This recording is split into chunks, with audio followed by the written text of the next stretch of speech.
Mes amis lions, bonjour et bienvenue sur la chaîne Tarot à merveille.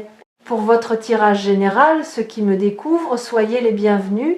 J'espère que vous allez bien. Allez, c'est parti. Écoutez-moi bien. Ce que je m'apprête à partager avec vous, je ne l'ai jamais formulé de cette manière. En 47 ans de pratique, de recherche, d'écoute, j'ai vu beaucoup de choses, des messages forts, des énergies puissantes. Des moments de grâce où la clarté traverse le voile comme un rayon de soleil perce un ciel d'orage. Mais ce qui se présente aujourd'hui est d'une précision que je n'avais encore jamais rencontrée. Et cette précision n'est pas pour tout le monde. Elle est pour vous, spécifiquement pour vous. Pour la personne qui regarde cet écran en ce moment et qui sent là dans sa poitrine que quelque chose vibre, ne quittez pas cette vidéo. Ce qui suit va assembler des pièces de votre vie que vous pensiez n'avoir aucun lien entre elles. Il y a dans votre existence des fils séparés, éparpillés, des événements, des rencontres, des choix, des souffrances, des joies qui semblent appartenir à des histoires différentes, comme si votre vie n'était pas une seule histoire mais plusieurs, empilées les unes sur les autres sans connexion apparente. Le premier fil, c'est quelque chose que vous avez vécu très jeune.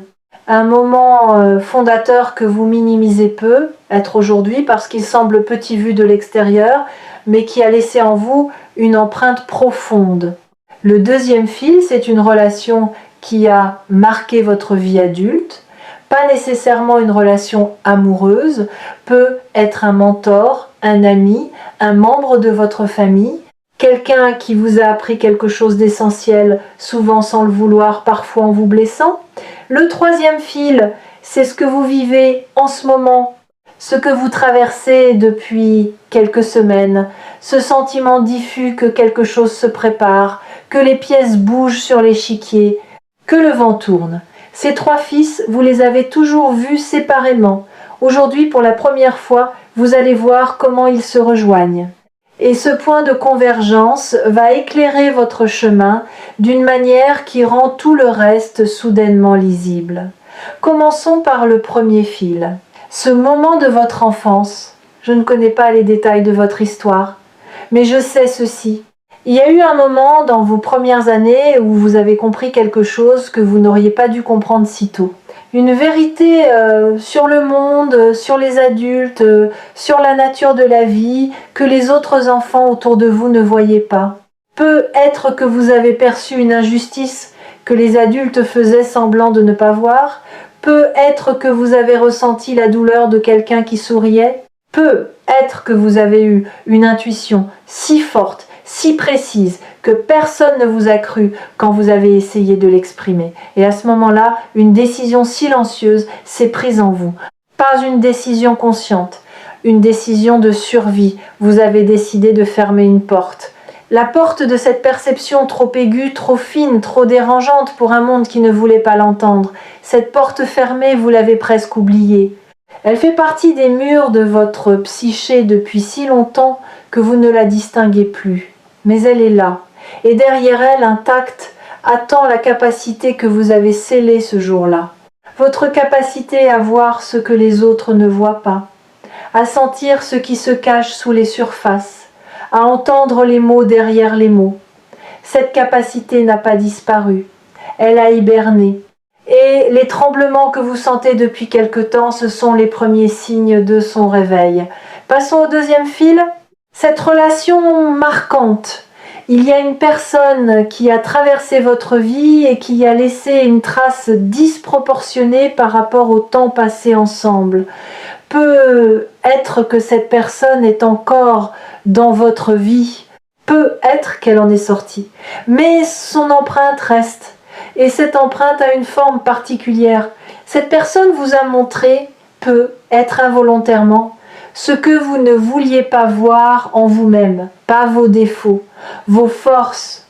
Elle vous a reflété une version de vous que vous n'étiez pas prêt à accepter, trop lumineuse, trop puissante, trop réelle. Et face à ce reflet, vous avez fait l'une des deux choses suivantes. Soit vous vous en êtes éloigné et effrayé par ce que vous voyez, Soit vous vous êtes accroché à cette personne en confondant sa lumière avec la vôtre, en croyant que sans elle, cette version meilleure de vous cesserait d'exister. Dans les deux cas, la leçon est la même. Ce que vous voyez dans cette personne existait déjà en vous. Le miroir n'invente pas l'image, il la révèle. Et cette personne, qu'elle soit encore présente ou depuis longtemps partie, a joué un rôle précis dans le plan de votre vie. Elle est venue déposer une graine, la graine de la reconnaissance de soi. Et cette graine, arrosée par le temps, par les épreuves, par les larmes versées, les silences habités, est en train de germer maintenant. Maintenant, le troisième fil, le présent, ce que vous vivez en ce moment, cette sensation de veille, de préparation, d'anticipation sans objet précis n'est pas de l'anxiété, c'est de la prescience. La conscience avant l'événement. Votre être tout entier sait que quelque chose approche et il se prépare. Pas en accumulant des provisions ou en construisant des murs, en s'ouvrant, en se rendant disponible, en faisant de la place pour ce qui n'existe pas encore dans votre réalité, mais qui existe déjà dans votre champ de potentiel. Et voici le moment où les trois fils se rejoignent. Fermez les yeux une seconde, juste une seconde, et visualisez ces trois fils. Un fil doré, celui de l'enfance et du don originel, un fil rouge, celui de la relation qui a éveillé ce que vous refusiez de voir. Un fil blanc, celui du présent, de cette ouverture que vous sentez grandir en vous. Voyez-les s'approcher les uns des autres, se toucher, s'entremêler. Et au point exact où ils se croisent, une lumière s'allume. Pas aveuglante, chaude, précise. Comme la flamme d'une bougie dans une pièce sombre qui soudain révèle que la pièce était remplie de trésors depuis le début. Vous n'étiez pas dans une pièce vide. Vous étiez dans une pièce riche, mais sans lumière pour le voir. La lumière vient d'arriver, et elle ne s'éteindra plus. La capacité que vous avez fermée dans l'enfance, la leçon que cette personne marquante vous a apportée, et l'ouverture que vous vivez en ce moment. Ces trois éléments ne sont pas trois histoires séparées, ce sont trois actes d'une seule et même pièce. Le premier acte a installé le don. Le deuxième acte l'a éveillé par friction. Le troisième acte, celui que vous vivez maintenant, le libère. Et quand un don se libère après avoir été contenu pendant des décennies, l'énergie qui se dégage est immense. C'est un barrage qui s'ouvre. C'est une rivière retenue qui retrouve enfin son lit naturel. Et cette énergie va se manifester dans votre vie d'une manière que vous ne pouvez pas encore imaginer, mais que vous sentirez dans chaque cellule de votre corps. Le message précis dont je parle, celui que je n'ai jamais vu avec autant de clarté, c'est celui-ci. Vous n'êtes pas en train de commencer quelque chose de nouveau. Vous êtes en train de terminer quelque chose de très ancien. Un cycle qui a commencé bien avant que vous en ayez conscience. Un cycle de fermeture et de réouverture, de perte et de retrouvailles, d'exil et de retour. Et la fin de ce cycle, c'est maintenant. Pas dans un futur abstrait, maintenant. Il y a un mot pour ce que vous vivez, mais ce mot est souvent mal compris. Ce mot, c'est alignement.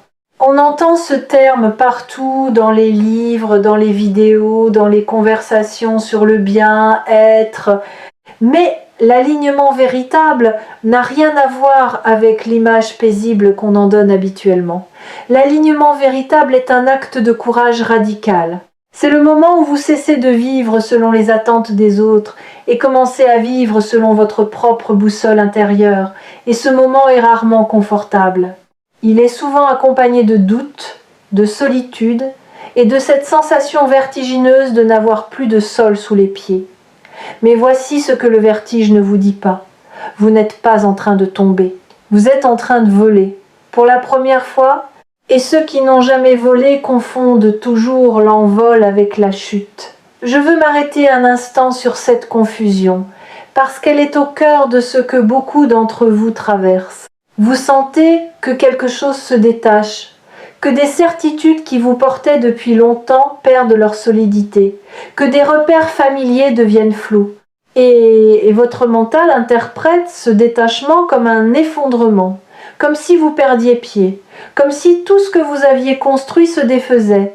Mais ce qui se défait, ce ne sont pas vos acquis, ce sont vos limitations, ce ne sont pas vos forces qui vacillent, ce sont vos chaînes qui se desserrent. Et quand des chaînes se desserrent, il y a toujours un moment de déséquilibre. Ce moment où le poids que vous portiez disparaît soudainement et où votre corps, habitué à compenser, titube. Ce n'est pas de la faiblesse, c'est le premier instant de liberté. Et la liberté, au début, ressemble étrangement au vide. Vous avez peu être aussi remarqué que vos priorités se réorganisent d'elles-mêmes. Des choses qui vous semblaient essentielles il y a quelques mois vous paraissent aujourd'hui secondaires. Des préoccupations qui occupaient tout votre espace mental se sont réduites, comme des meubles trop encombrants qu'on aurait poussés contre les murs pour libérer le centre de la pièce. Et dans cet espace central libéré, quelque chose de neuf émerge. Pas encore totalement formé, pas encore nommable, mais présent, vivant, palpable. Comme une musique qu'on entend à travers un mur et dont on ne distingue pas encore la mélodie, mais dont on perçoit le rythme. Ce rythme, c'est le vôtre, votre rythme propre.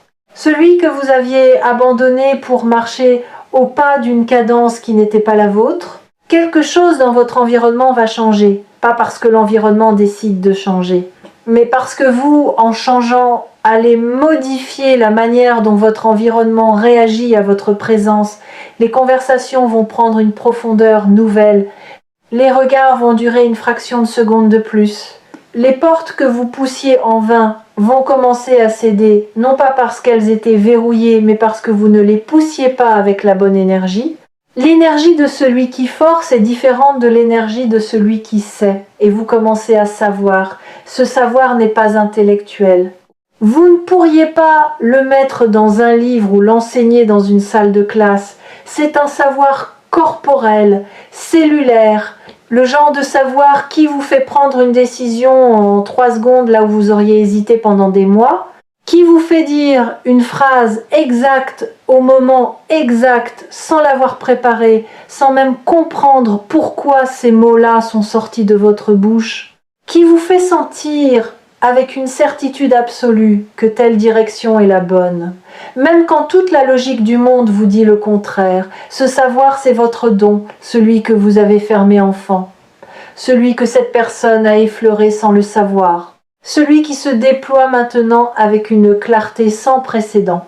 Si vous êtes tombé sur cette vidéo de tarot à merveille, demandez-vous pourquoi, parmi les millions de vidéos disponibles, et c'est celle-ci que vous regardez. Demandez-vous pourquoi ces mots précis, dans cet ordre précis, résonnent en vous comme s'ils avaient été écrits pour vous. La réponse est simple et vertigineuse à la fois parce qu'ils l'ont été. Pas par ma volonté, par ce mouvement mystérieux qui fait que les bons messages trouvent les bonnes oreilles au bon moment. Vous étiez censé être ici, en ce moment, avec ces mots dans votre esprit et cette sensation dans votre cœur. Maintenant, parlons de ce qui change. Parce que le titre de cette vidéo dit que cela change absolument tout. Et je pèse mes mots. Ce qui change n'est pas une circonstance extérieure, c'est la grille de lecture. C'est le prisme à travers lequel vous regardez votre vie. Imaginez que pendant des années, vous ayez regardé le monde à travers un verre teinté de gris. Pas noir, pas opaque, gris. Suffisamment transparent pour fonctionner, pour avancer, pour vivre, mais gris. Drainant les couleurs de chaque expérience, atténuant les joies, amplifiant les peines. Et ce matin ou cette nuit ou dans quelques heures, ce verre va tomber, pas parce que quelqu'un vous l'enlève, parce que vous en avez plus besoin, parce que vos yeux intérieurs sont enfin assez forts pour supporter la lumière directe, et cette force, vous ne l'avez pas acquise en un jour. Vous l'avez construite sans le savoir, à chaque épreuve traversée, à chaque deuil accompli, à chaque fois que vous avez choisi de vous relever alors que tout vous invitait à rester au sol. Chaque levée a été un entraînement. Et maintenant, vos yeux sont prêts. Et quand ce verre tombera, vous verrez votre vie telle qu'elle a toujours été, pas telle que la peur vous la montrait, pas telle que la blessure la colorait, telle qu'elle est, avec toute sa beauté brute, avec ses imperfections qui ne sont pas des défauts, mais des signatures. avec ses manques qui ne sont pas des vides, mais des espaces de croissance, avec ces mystères qui ne sont pas des menaces, mais des invitations, et vous verrez les gens différemment aussi. Les masques que les autres portent vous apparaîtront avec une netteté nouvelle, non pas pour juger, pour comprendre, pour saisir que chaque personne autour de vous mène sa propre bataille silencieuse, porte sa propre porte fermée, attend sa propre convergence. Et cette compréhension, loin de vous isoler, va vous rapprocher des autres d'une manière plus profonde que jamais, parce que la vraie connexion ne naît pas de la perfection partagée. Elle naît de la vulnérabilité reconnue. Il y a un aspect de tout cela que je dois aborder avec délicatesse. Le message précis que j'ai perçu concerne aussi quelque chose que vous n'avez dit à personne. Un désir que vous portez en silence. Pas un désir matériel, un désir d'être, un désir de vivre d'une certaine manière, de vous réveiller le matin avec un certain sentiment, d'être regardé d'une certaine façon, d'occuper un certain espace dans le monde. Ce désir, vous le considérez comme impossible, trop grand pour vous, trop beau pour votre histoire, trop lumineux pour quelqu'un qui a connu autant d'ombres. Et c'est là que le message est le plus précis. Ce désir n'est pas trop grand pour vous. Vous êtes trop petit pour lui. Pas en essence, en permission. Vous ne vous êtes pas encore donné la permission d'être aussi grand que votre désir le demande. Vous vivez dans un espace réduit, un espace que vous avez dessiné vous-même en fonction de ce que vous pensiez mériter, et ce dessin est devenu votre prison dorée, confortable, familière, mais étroite, terriblement étroite pour l'être que vous êtes en train de devenir. Le message d'aujourd'hui vous dit « redessinez les murs, poussez-les, abattez-les s'il le faut. L'espace que vous occupez dans le monde doit correspondre à l'espace que vous occupez dans votre propre cœur. Et votre cœur, lui, n'a pas de mur. Savez-vous ce qui se produit quand un être humain cesse enfin de se contenir ? Quand il arrête de rétrécir pour entrer dans les cases que le monde lui propose ? Il devient magnétique, pas dans le sens superficiel du charisme de scène ou de l'assurance fabriquée, magnétique dans le sens originel du terme. Il attire à lui ce qui lui correspond et repousse naturellement ce qui ne lui correspond pas, sans effort, sans stratégie, par simple résonance. Les bonnes personnes se rapprochent. Les mauvaises circonstances s'éloignent, les opportunités apparaissent dans des endroits inattendus, et tout cela ne vient pas d'un pouvoir mystique. Cela vient du fait qu'un être aligné émet un signal clair, et un signal clair reçoit des réponses claires, tandis qu'un signal brouillé, celui de quelqu'un qui vit selon les attentes des autres, ne reçoit que du bruit. Votre signal est en train de se clarifier. C'est peut être la transformation la plus importante de toute votre vie. Et elle se produit si silencieusement que même vous ne la mesurez pas encore pleinement. Mais les effets vont devenir visibles dans vos relations, dans votre travail, dans votre rapport à vous-même, dans la manière dont les gens réagissent à votre présence.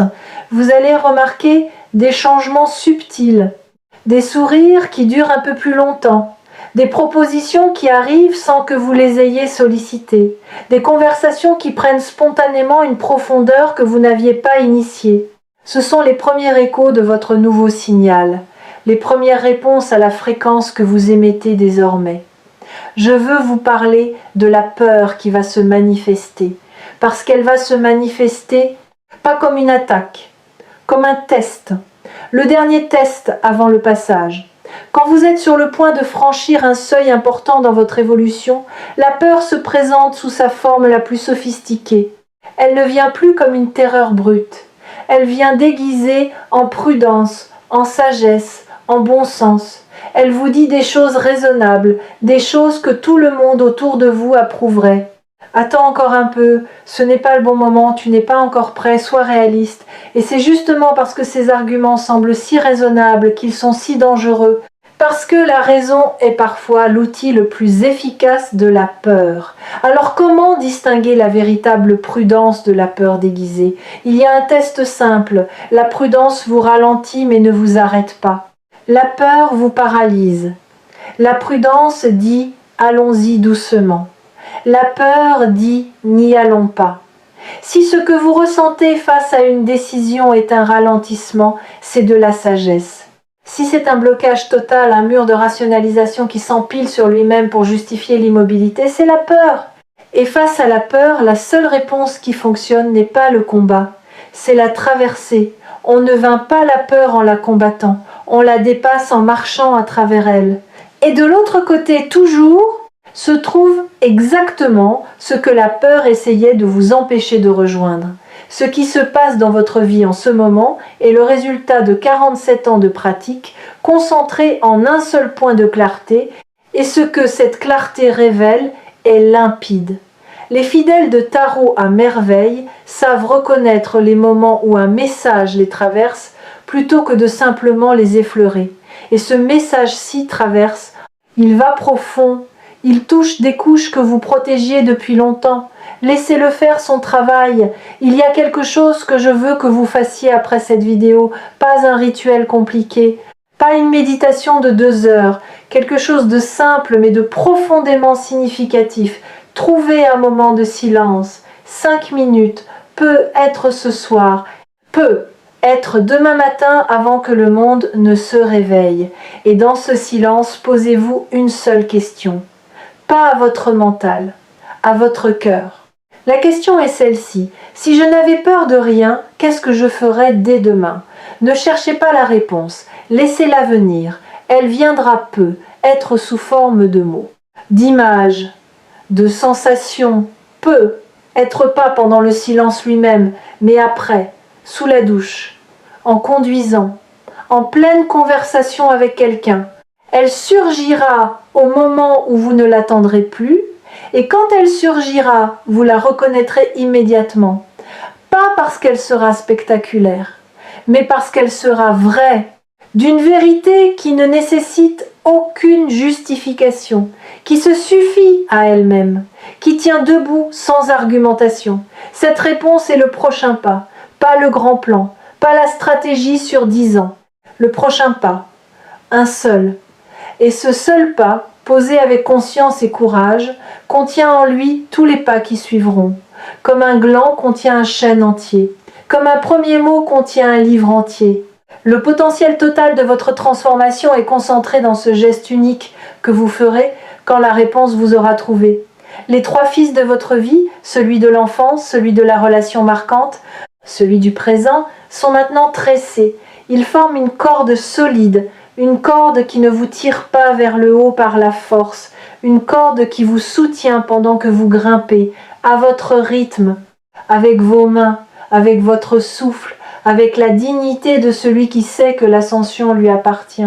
Personne ne peut faire ce chemin à votre place, mais personne ne peut non plus vous empêcher de le faire, pas même vous. Parce que le mouvement est lancé, le barrage est ouvert, la rivière coule, et une rivière ne remonte pas à sa source. Alors cessez de douter de ce que vous ressentez. Cessez de chercher des confirmations extérieures pour ce que votre intérieur hurle déjà. Cessez de demander la permission à ceux qui n'ont pas accès à votre carte. Votre carte est unique, votre chemin est unique. Et le message d'aujourd'hui, le plus précis que j'ai jamais perçu, vous confirme que vous êtes exactement là où vous devez être pour que la suite se déploie. Tout change, pas autour de vous, en vous. Et quand ça change en vous, tout le reste suit, inévitablement, irrévocablement, magnifiquement. Merci d'avoir été là jusqu'au bout. Si vous sentez que ce message porte une vérité qui vous concerne, partagez-le. Pas pour moi, pour la personne qui, comme vous il y a quelques minutes, est sur le point de cliquer sur cette vidéo sans savoir encore que sa vie est en train de changer. Et n'oubliez pas que Tarot à merveille sera toujours là quand vous aurez besoin d'un rappel Quand les fils de votre vie sembleront à nouveau séparés, quand le doute brouillera la clarté, revenez, écoutez, et rappelez-vous que la convergence a déjà eu lieu, qu'elle est irréversible, et que le meilleur de votre histoire est encore devant vous.